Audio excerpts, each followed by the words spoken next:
Assalamualaikum warahmatullahi wabarakatuh. Bismillahirrahmanirrahim. Alhamdulillahi rabbil alamin.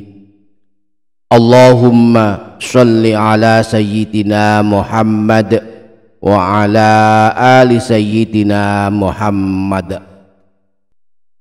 Amma ba'du. Para sahabat channel YouTube Doa 2 Menit, Imam Ibnu Majah meriwayatkan dari Hani Maula Sayyidina Utsman.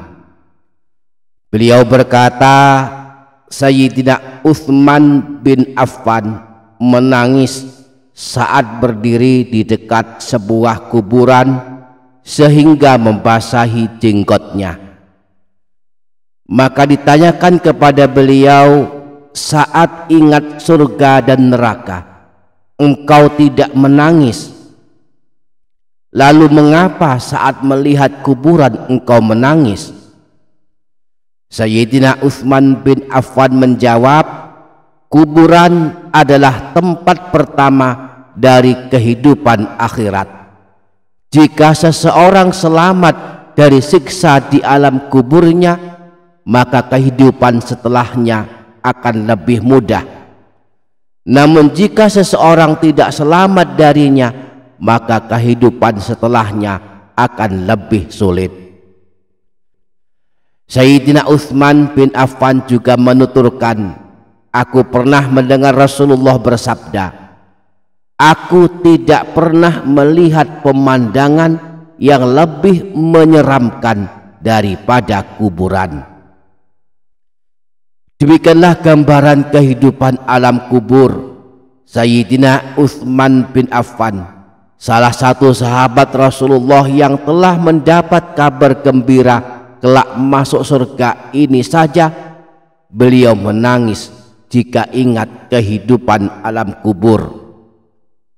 Maka kita-kita yang belum jelas nasibnya kelak ini, baik di alam kubur maupun di alam akhirat, hendaknya lebih khawatir, yang kemudian berusaha mencari jalan keselamatan dari kengerian alam kubur dan alam akhirat. Adalah Imam Abu Lais As-Samarqandi, salah seorang ulama yang memiliki perhatian memberikan bimbingan kepada kita kaum muslimin. Beliau menulis kitab Tanbihul Ghafilin. Di dalamnya, di antaranya beliau menyebutkan 4 jalan selamat dari kengerian alam kubur. Beliau berkata, siapa saja yang ingin selamat dari siksa alam kubur, maka wajib baginya melakukan 4 amalan dengan istiqomah dan meninggalkan pula 4 perkara sejauh-jauhnya. 4 amalan tersebut akan menerangi alam kubur dan menjadikannya menjadi lapang dan luas, yaitu menjaga sholat wajib 5 waktu, merutinkan bersedekah, membaca Al-Quran dengan istiqomah, dan memperbanyak membaca tasbih. 4 kebiasaan buruk yang menjadi sebab alam kubur menjadi gelap gulita dan penuh siksaan adalah suka berkata dusta, suka berlaku khianat, suka mengadu domba, dan kencing yang tak bersih. Menurut Imam Abu Lais As-Samarqandi, jika kita ingin selamat dari siksa di alam kubur, maka hendaklah menjaga dan mengamalkan 4 amalan. Pertama, menjaga sholat wajib 5 waktu, yaitu dengan menunaikannya dengan baik dan tepat waktu. Ibadah sholat wajib 5 waktu adalah ibadah pokok.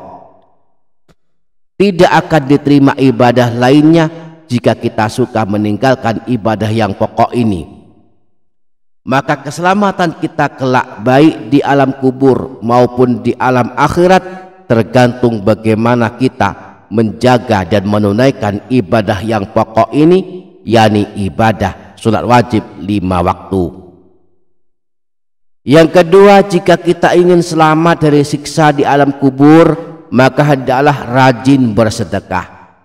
Rasulullah pernah bersabda, inna shadaqata la tudfi'u ala ahliha kharral kubur wa innama yastadhillul mu'minu yaumal qiyamati fi dhilli shadaqatihi. Sesungguhnya sedekah akan memadamkan panasnya alam kubur bagi orang yang melakukannya, dan kelak pada hari kiamat seorang mukmin akan berlindung di bawah naungan sedekahnya. Yang ketiga, jika kita ingin selamat dari siksa di alam kubur, hendaklah merutinkan membaca Al-Quran. Maka setiap malam habis maghrib atau habis isya atau sebelum tidur kita sempatkan membaca Al-Quran, di antaranya dengan merutinkan membaca surah Tabarak. Surah Tabarak adalah surah penyelamat dari siksa kubur, sebagaimana sabda Rasulullah Shallallahu Alaihi Wasallam saat ditanya tentang surah Tabarak, beliau menjawab, hiyal mani'ah hiyal munjiyah tunjihi min azabil qabri. Surah Tabarak adalah surah yang mencegah dan menyelamatkan orang yang membacanya dari siksa kubur. Sayyidina Abdullah bin Mas'ud pernah berkata sebagaimana diriwayatkan Imam Nasai, man qara'a tabarakalladzi biyadihil mulku kullalailatin mana'ahullahu biha min azabil qabri. Barang siapa yang membaca surah Tabarak atau surah Al-Mulk setiap malam, maka Allah akan menyelamatkannya dari siksa di alam kubur. Yang keempat, agar kita selamat dari siksa di alam kubur, hendaklah mengamalkan tasbih. Amalan tasbih juga menjadi amalan penghapus dosa. Rasulullah pernah bersabda, man qala subhanallahi wa bihamdihi fi yaumin mi'ata marrah khutat khotoyahu wa in kanat mithla zabatil bahri. Barang siapa dalam satu hari membaca tasbih subhanallahi wa bihamdihi sebanyak 100 kali, maka diampuni dosa-dosanya meskipun banyaknya ada sebanyak buih di lautan. Demikianlah di antara amalan-amalan yang bisa kita amalkan agar kelak kita selamat dari siksa alam kubur. Semoga kita dimudahkan mengamalkannya. Amin ya rabbal alamin. Demikian para sahabat, semoga dapat difaham dan dapat diamalkan. Semoga bermanfaat. Wassalamualaikum warahmatullahi wabarakatuh.